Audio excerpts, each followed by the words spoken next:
Bismillahirrahmanirrahim. Assalamu alaikum students. Today we will study science of class 4, chapter number 7, page number 40.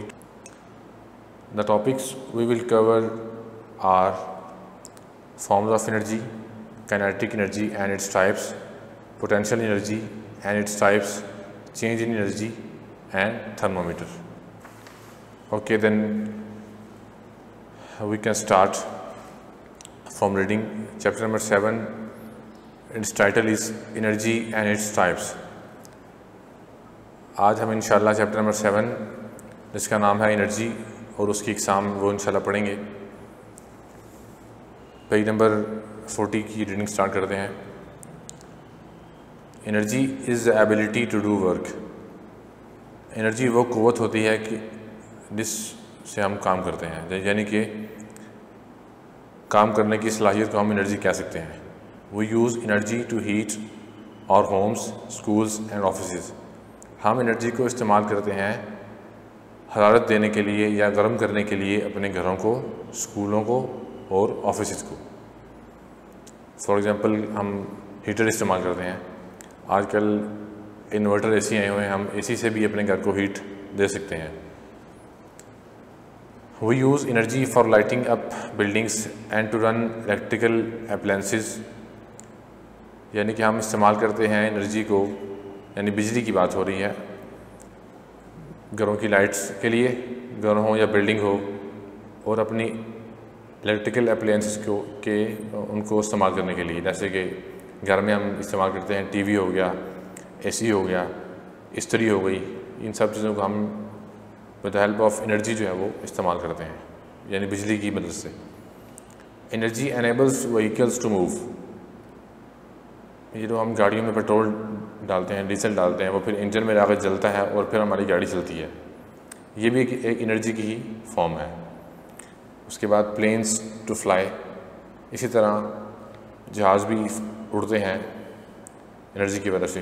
Boats to cell, कश्तियाँ भी जो हैं वो अपना सफ़र तय करती हैं। सेल का मानी होता है कि समुद्री सफ़र तय करना। Boats to sail and machines to work, और मशीन भी इसी की वजह से काम करती हैं। यानी कि हमारी जो 70 to 80% लाइफ है वो एनर्जी के बगैर पॉसिबल नहीं है। ठीक है, हमें बिजली का इस्तेमाल हमारे इर्द गिर्द हमें नज़र आता है। ठीक है, next paragraph. All living things also need energy to work and stay alive. जैसे हम भी लिविंग थिंग है, बाकी भी लिविंग थिंग जैसे जानवर हो गए, प्लांट्स हो गए, उन चीज़ों को भी एनर्जी चाहिए होती है। They also need energy to work and stay alive. काम करने के लिए और ज़िंदा रहने के लिए उनको भी एनर्जी दरकार होती है। जैसे प्लांट्स को हम जो है वो खाद डालते हैं, ठीक है, पौधों को खाद डालते हैं, वो भी उनके लिए एनर्जी है। हम उनको पानी देते हैं। इस तरह जानवर भी, हम भी खुद भी खाना खाते हैं, जानवरों को भी हम खाना खिलाते हैं। तो ये सारा कुछ जो है वो एनर्जी के अंदर ही आता है। ठीक है, plants use light energy from the sun to make their food to grow. जो पौधे होते हैं वो लाइट एनर्जी को यूज़ करते हैं। हमने लास्ट चैप्टर में पढ़ा था फोटोसिंथेसिस। फोटोसिंथेसिस वो अमल होता है जिसमें पौधे जो है वो सूरज से लाइट को लेते हैं, मतलब पत्तों के ज़रिए उसको एब्जॉर्ब करते हैं और वो अपनी खुराक के तौर पे उसको इस्तेमाल करते हैं। इसी तरह वो फिर ऐसा ऐसा बड़े होते हैं। Animals and humans eat plants and animals to get energy. इंसान और जो जानवर हैं वो भी, इंसान भी खाते हैं पत्तों को, ठीक है, प्लांट्स को खाते हैं, हम भी खाते हैं। जैसे साग खाते हैं हम, पालक खाते हैं, वो पत्ते ही हैं। ठीक है, और भी ऐसे कई प्लांट्स हैं। और एनिमल्स भी खाते हैं, हम खुद एनिमल्स भी खाते हैं ताकि हमें एनर्जी मिले, टू गेट एनर्जी लेने के लिए। व्हेन वी रन, जब हम भागते हैं। स्किप का मतलब होता है छोड़ना, मतलब एक स्टेप अगर हम छोड़ दें फिर हम जंप लगाएं तो वो एक स्किप हो, उसे कह सकते हैं कि हम skip. When we run, skip, jump और वर्क हार्ड, या कोई सख्त काम करते हैं, our body produces heat energy. अगर हम कोई काम करते हैं सख्त तो हमारी बॉडी जो है वो हीट को प्रोड्यूस करती है, मतलब हमें पसीना इसीलिए आता है और हम अपने आप को फील करते हैं कि हमें गर्मी महसूस हो रही है। क्योंकि हमारी जो बॉडी के अंदर का सिस्टम है वो सारा कुछ चल रहा होता है। आपने महसूस किया होगा कि हम जब खाना खाते हैं तो खाना खाने के बाद भी हमें कुछ टाइम के लिए गर्मी महसूस होती है, क्योंकि जो हमारा स्टमक है, जो हमारा मैदा है, वो उस टाइम पे काम कर रहा होता है, ठीक है। वो हमारे खाने को पीसेस में तोड़ के आगे भेजता है, ठीक है।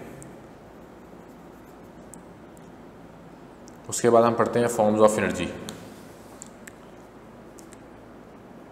Energy exist in many different forms. Energy की काफ़ी सारी इकसाम होती हैं, सच एज जैसा कि लाइट एनर्जी जो कि सूरज से हमें मिलती है, हीट एनर्जी भी हमें सूरज से मिल जाती है, ठीक है। और हम हीट एनर्जी को हीटर से भी हासिल करते हैं, हीटर से गर्मियों में, ठीक है। आग से भी हासिल कर सकते हैं हीट एनर्जी को। मैकेनिकल एनर्जी से मुराद है कि हम जब बटन प्रेस करते हैं पंखे का तो पंखा चलता है, ठीक है। ये मैकेनिकल एनर्जी की फॉर्म है। ग्रेविटेशनल एनर्जी वो एनर्जी होती है जिसकी वजह से हम ज़मीन पे चलते हैं, मतलब कि ज़मीन हमें खींचती है, ज़मीन हर चीज़ को अपनी तरफ खींचती है। जिस एनर्जी से वो अपनी तरफ खींचती है उसको हम कहते हैं ग्रेविटेशनल एनर्जी। उसके बाद इलेक्ट्रिकल एनर्जी से हम सब वाकिफ़ हैं, जो मतलब कि हमारे घर में हर तरफ वही होती है, मतलब टीवी भी चलता है इलेक्ट्रिकल एनर्जी से, एसी चलता है, इस्त्री भी चलती है, ठीक है। उसके बाद sound energy, chemical energy, nuclear और atomic energy and so on. अब हम इंशाल्लाह बारी बारी इन सबको डिटेल से पढ़ेंगे इस चैप्टर में। These forms of energy can be transformed from one form to another. मतलब ये जो सारी हमने फॉर्म्स ऑफ एनर्जी पढ़ी हैं, ये एक फॉर्म से दूसरी फॉर्म में कन्वर्ट होती जाती हैं। फॉर एग्ज़ाम्पल कि हमारे पास अगर कोई चीज़ है, ठीक है। फॉर एग्ज़ाम्पल हमारे पास एक बॉल है,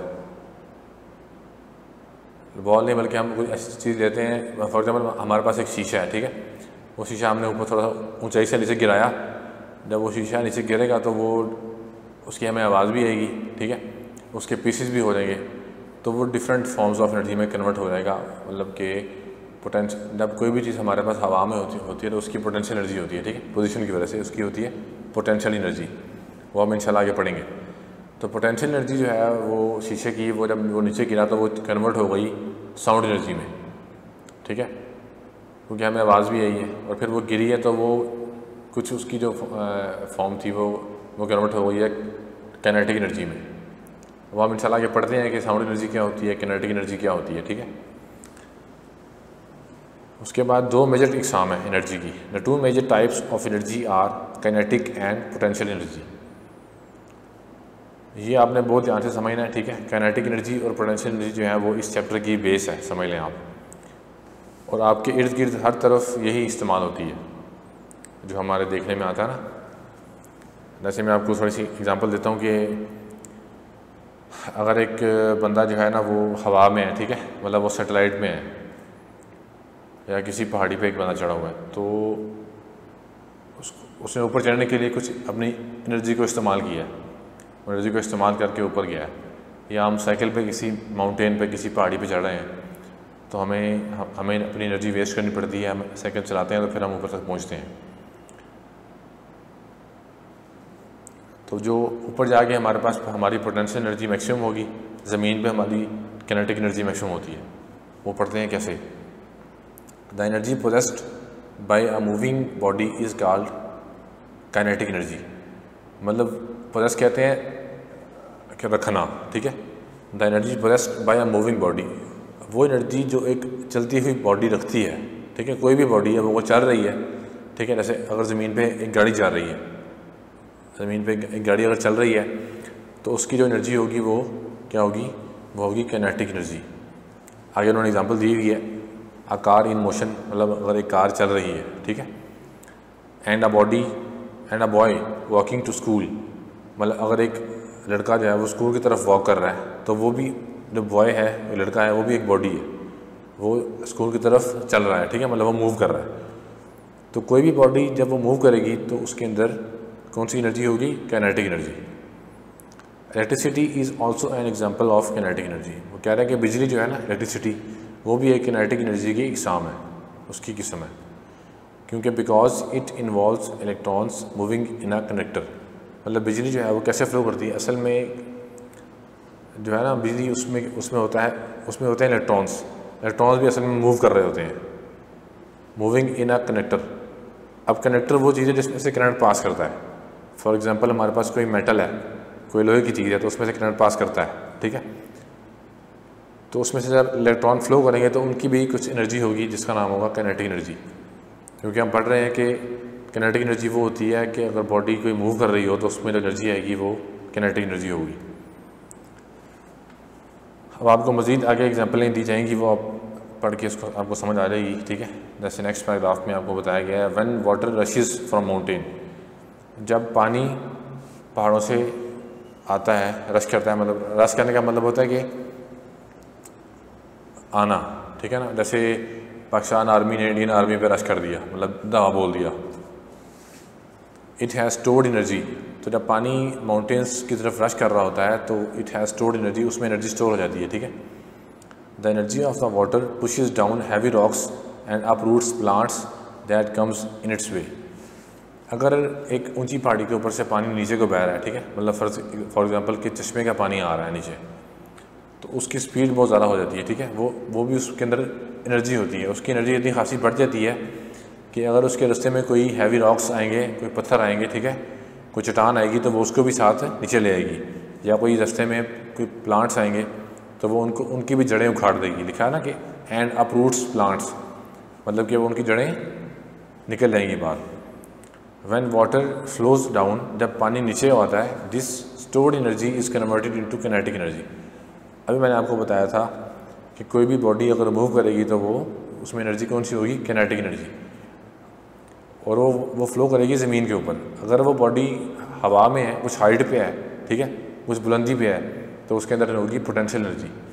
अब जब ये पानी पहाड़ के ऊपर था तो उसमें थी पोटेंशियल एनर्जी।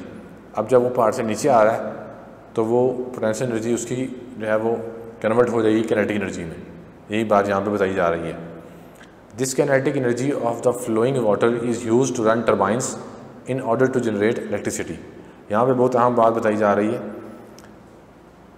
दुनिया में जहाँ पर भी बिजली बनती है तो वो हम इसी प्रोसेस से बनाते हैं, मतलब यही वाला तरीक़ाकार हम इस्तेमाल करते हैं। टर्बाइंस होती हैं, टर्बाइंस से मुराद है कि एक पंखा, ठीक है, उसके आगे लगा होता है जनरेटर। होता क्या है कि हम पानी को काफ़ी बुलंदी से गिराते हैं, ऊपर से गिराएंगे नीचे, वो टर्बाइन के ऊपर गिरेगा और टर्बाइन मूव करेगी, मतलब कि पंखा घूमेगा, और जिसकी वजह से जनरेटर में एनर्जी स्टोर हो जाएगी, फिर हम उसको इस्तेमाल कर लेंगे।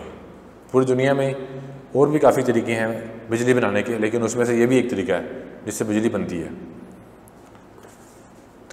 उसके बाद हम आते हैं टाइप्स ऑफ काइनेटिक एनर्जी की तरफ। काइनेटिक एनर्जी की यहाँ पे दो मेन टाइप्स बताई गई हैं, पहली इलेक्ट्रिकल एनर्जी और दूसरी sound energy. Electrical energy is a type of kinetic energy. This form of energy is produced by electrical current. वो कह रहे हैं कि इलेक्ट्रिकल एनर्जी जो होती है वो भी काइनेटिक एनर्जी की ही टाइप है, और ये जो एनर्जी की टाइप है ये बनती है करंट से, ठीक है। मैंने आपको बताया था कि कोई भी अगर वायर है जिसमें से करंट फ्लो कर रहा है, इसका मतलब है कि उसमें इलेक्ट्रॉन्स होते हैं, ठीक है, वो इलेक्ट्रॉन फ्लो कर रहे हैं। जब कोई चीज़ मूव करेगी तो उसमें एनर्जी होगी काइनेटिक एनर्जी, इसीलिए ये फिर ये इलेक्ट्रिकल एनर्जी जो है वो टाइप्स है, वो टाइप है काइनेटिक एनर्जी की। आगे वो एग्जांपल दे रहे हैं, many things work by using electrical energy. मैंने आपको एग्जांपल दी थी पहले भी कि हमारे घर में टीवी है, एसी है, इस्त्री है, ये सब चीज़ें हम इलेक्ट्रिकल एनर्जी से ही यूज़ करते हैं। उन्होंने एग्जांपल दी है टोस्टर की। ये टोस्टर हमारे पास फिगर 7.2 में नज़र भी आ रहा है हमें, ठीक है। टोस्टर है, इलेक्ट्रिक हीटर्स हैं और इलेक्ट्रिक कुकिंग स्टोव्स हैं। स्टोव्स का मतलब होता है चूल्हे। आजकल आपको पता है कि इलेक्ट्रिक चूल्हे भी आ चुके हैं, ठीक है। तो इन सब चीज़ों में हम बिजली का इस्तेमाल करते हैं, हीटर में भी, चूल्हों में भी और टोस्टर में भी। In these appliances you can see the coil burning inside to produce heat. इन तमाम चीज़ों में जो हमने बात की है अभी, टोस्टर, हीटर, कुकिंग स्टोव्स, इन तमाम चीज़ों में हम देखते हैं कि हमारे पास एक कॉइल होती है, कॉइल, ठीक है, मतलब एक वायर होती है, तार, वो जलती है इनसाइड टू वो फिर जलेगी तो फिर हमें हीट प्रोड्यूस होगी। आपने देखा होगा हीटर में भी एक वायर होती है, ठीक है, हीटर की वायर जलती है तो फिर हमें हीट मिलती है।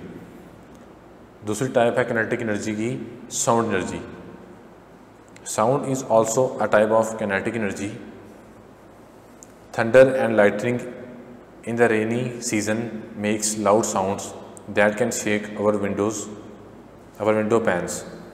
वो बता रहे हैं कि साउंड एनर्जी हमने कहाँ पे देखी है। मैंने आपको भी थोड़ी देर पहले एग्जांपल दी थी कि अगर हमारे पास एक शीशे का पीस है, अगर वो नीचे गिरेगा तो हमें, जब वो टूटेगा तो हमें उसकी आवाज़ आएगी, तो ये भी तो साउंड एनर्जी होगी, ठीक है। इसी तरह जब बिजली चमकती है या तूफ़ान आता है, ठीक है, तो उस टाइम भी हमें एक जो बादलों की आवाज़ आती है, गरज चमक की आवाज़, तो वो आवाज़ से क्या होता है कि हमारे जो घरों की खिड़कियाँ हैं वो भी हिलती हैं। देखा होगा आपने, फ्रेम्स जो है ना वो हिलते हैं। कभी कभार शीशा टूट भी जाता है अगर जो तूफ़ान है वो ज़्यादा हो, ठीक है। तो ये भी क्या हुआ, ये उस वो जो है ना थंडर है, उसके अंदर एक एनर्जी है जो कन्वर्ट होगी फिर बाद में, जिससे फिर हमारी घर की जो खिड़कियाँ हैं वो हिलेंगी। आज के लिए इतना काफ़ी है, ठीक है। पेज नंबर 40 हमने पढ़ लिया। अब आप अपना होमवर्क नोट कर लें। आपने क्या करना है कि इसको अच्छे से इसकी रीडिंग करनी है और काइनेटिक एनर्जी की जो है ना डेफिनेशन वो आपने अपनी नोटबुक के ऊपर नोट करनी है, और उसकी टाइप्स की भी जो है वो डेफिनेशन, जिसमें इलेक्ट्रिकल एनर्जी और साउंड एनर्जी, इन दोनों की डेफिनेशन आपने नोट करनी है और साथ साथ इनकी एग्जांपल भी लिखनी है, ठीक है। अस्सलाम वालेकुम।